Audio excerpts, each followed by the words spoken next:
Thank you for staying with us. And the first leg of this conversation for today has to do with the seeming truce in Rivers State, politics. As far as the PDP is concerned, the state government, under the leadership of the Fubara-led administration before, everything was good initially. And, he always refer to his predecessor as his Oga. That was Governor Fubara then, and former Governor Wike is now the FCT minister. And, one thing led to another, suspicion of disloyalty, high-handedness. A governor who wants to emancipate from his political godfather, and the godfather saying, no, you can't have it this way. You don't touch my structure. I'm the leader here. Whatever happens, it should pass through me. Accusations and counter allegations. And, the question many persons were asking, what is the problem? The governor will be asked. The governor will say, please ask him. Ask him, what is my problem? I don't know what the issues are. The FCT minister will say, even refuting allegations, it's not about money. It's not about location. It's not about anything. It's just about doing what is right. Many persons were left in the media at the time. People took sides. Some political leaders in that state took sides. Organizations took sides. There was a part of the State House of Assembly as well, in which 90, if not 95% of them, are loyal to the Wike camp. In the middle of that, the State House of Assembly was demolished. A part of it was demolished. There was accusation of arson, explosion, and all of those things. That was how it was. The leadership of the House of Assembly was broken into two, one led by Martin Amaule, one led by Okojombo, and there were interventions from the president. The latest is what has now culminated in this truce. But because of time, Governor Wike, Governor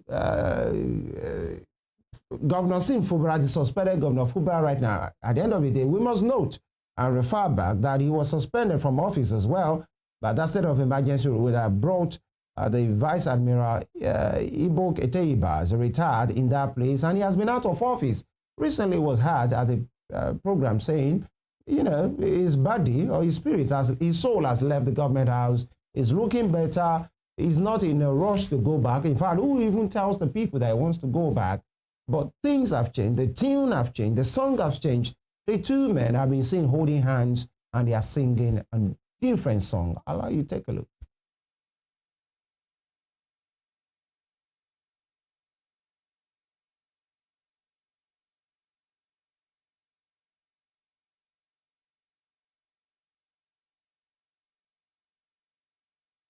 All right, you will get to see that clip in a bit. But that is where we are right now. And, they have been seen after publicly coming out, holding hands, saying all is done. The president has intervened.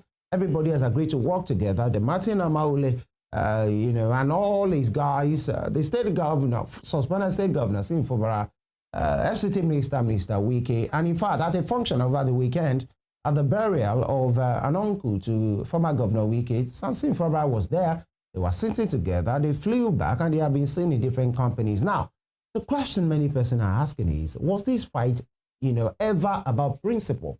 Was it really about the people? Was it really about a governor who want to emancipate?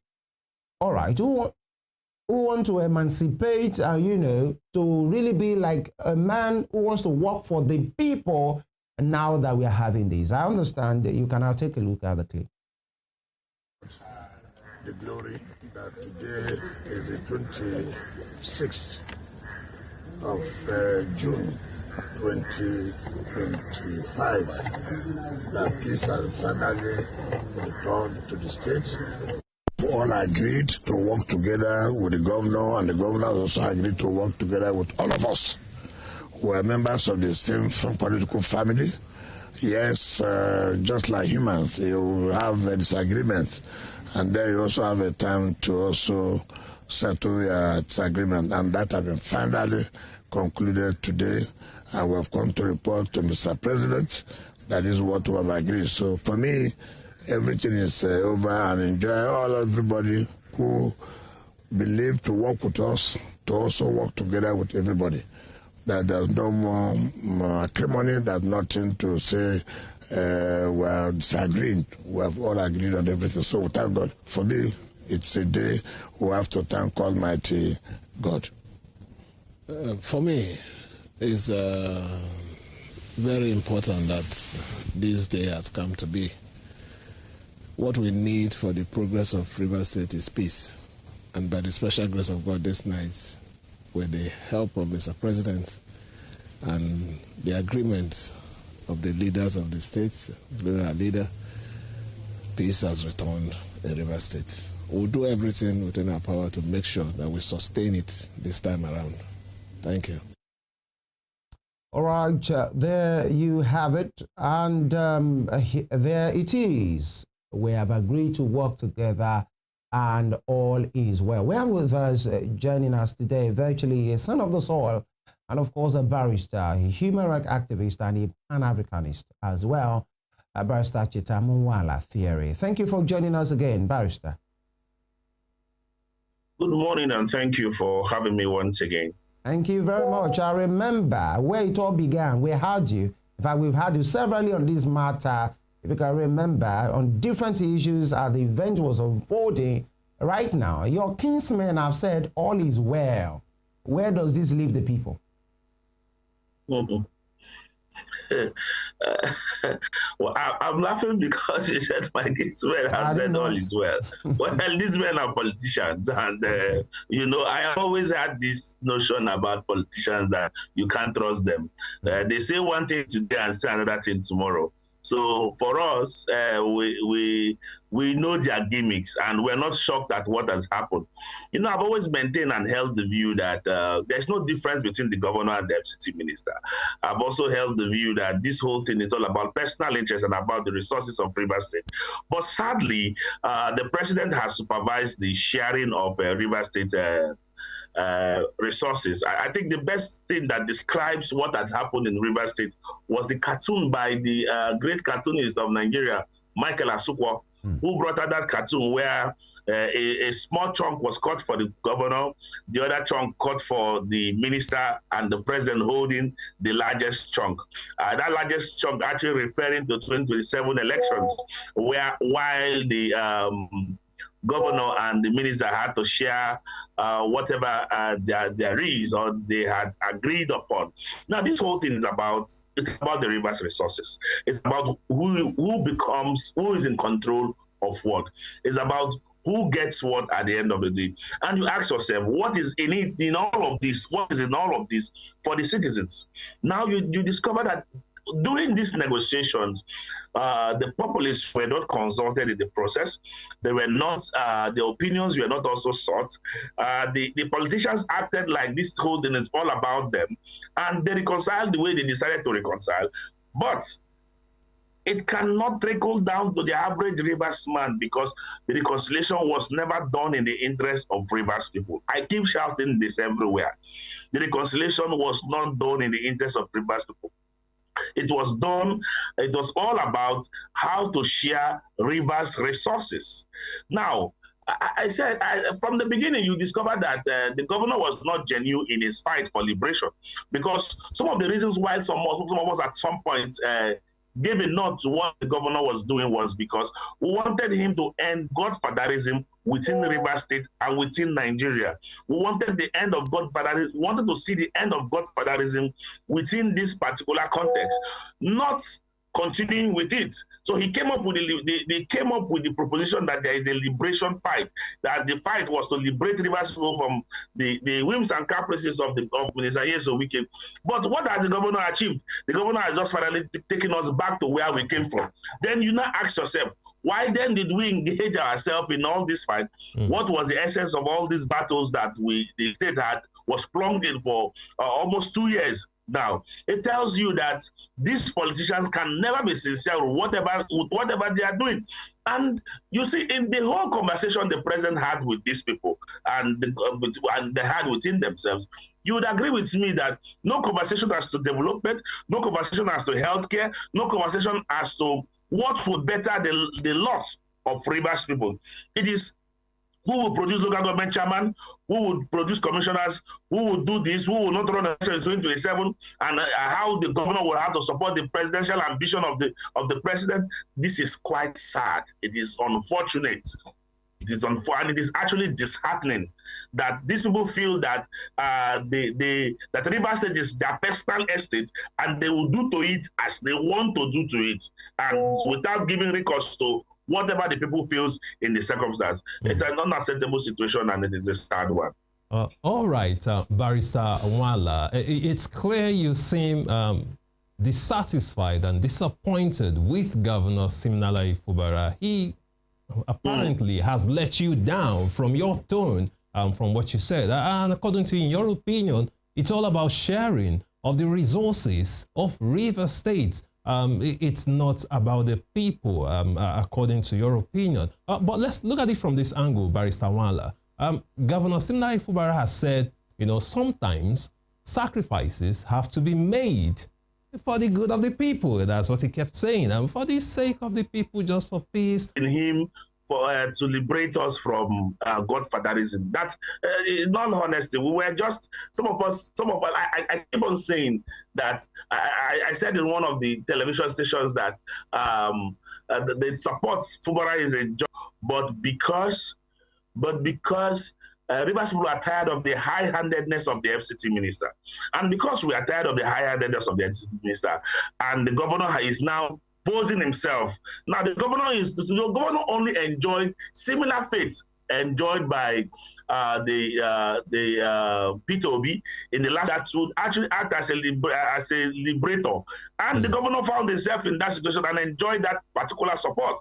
That's exactly what happened. Not necessarily that it was as a result of love for the governor, because we all knew from the beginning that there was no difference between the governor and the FCT minister. His actions suggested that there was no difference between him and his mentor. And that bothered a lot of us, and we raised up concerns over his actions and all that. So, but one of the good things we supported was the fact that this man was able to stand his ground to demand to say, okay, we want better things. If you know you were not ready for a liberation war, why did you even go into it? You should have continued, because all you have done is to bring us back to where we're coming from. And even some persons who have supported you over time, you have thrown them under the bus. And you have to say, you're talking about him making sacrifice. If he really wants to make sacrifices, he should have resigned. He should have resigned. After all, his heart has left the government house, and that he's no longer interested in returning to the government house. So this only shows you that the governor is he says one thing today, does something else tomorrow, and shows desperation in all. That he's just somewhat desperate about continuing as governor of Rivers State, and nothing more pretentious. Because if you look at some of the terms that are coming to public glare that was agreed by, it was basically the president and the FCT minister imposing on him certain terms, just like they did the earlier time when we had the 8-point peace pact and all that they had that failed. Now, it's the same thing they did. What now? The FCT minister will have to produce the local government chairman, the government will no longer work with, including his chief of staff and some other local persons who were local government chairman and his SSG. They also went ahead to tell the governor that he wasn't going to contest election in 2027, and in turn that the House of Assembly would forfeit the impeachment processes they had initiated against him, and he will complete his term and go. He was to support President Bola Ahmed Tinubu's second bid, and possibly to even move to the APC, as we hear. So you see all these criminal terms, and you ask yourself, in all of these things, what is there for the governor? What is also there for Rivers people? In all of it, there is nothing for Rivers people. There's also nothing for the governor. So, but the governor has also accepted it. I'm not going to speak. I'm not going to speak on his own behalf, because as at now, for me, I don't care whether he accepts the terms given to him for his personal purposes or not, but that's his own business. But for Rivers people, what is in all of this for Rivers people? Rivers people that he has exposed to the level of danger he has exposed us to, because if he did not start up the fight, we probably would have been in a state of emergency. Our economy wouldn't have been destroyed, and The insecurity that has returned to Rivers State today wouldn't have returned to Rivers State because the president and his sole administrator has restored insecurity and poverty to Rivers State. I must state this clearly. They have restored insecurity and poverty to Rivers State. As of today, with the declaration of state emergency, I must say this. I must say this. Because if you go to Rivers State, if you come to Port Harcourt today, you discover that there is serious hunger. Our economy is a shambles because of the state of emergency declared by Mr. President. I have held the opinion that the president had no business declaring the state of emergency massively. In what way, Barrister Wala? In what way exactly? In what way precisely? Let me tell you, beside the high, there are no investors coming into Rivers State as of today. No investors are coming into Rivers. Nobody is coming to invest in the Rivers State today because Rivers State doesn't look like a fertile ground again for investment.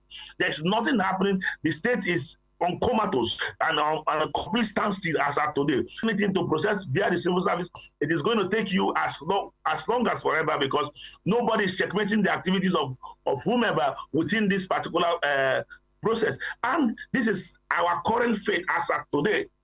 So the state right now is suffering badly based on this declaration. Now, you talked about emancipation, that people were just thinking before that maybe the issue of godfatherism could suspend a governor now. Standing a chart. But it is because it is. Governor was moving with the speed of light when with the level of support he was actually getting.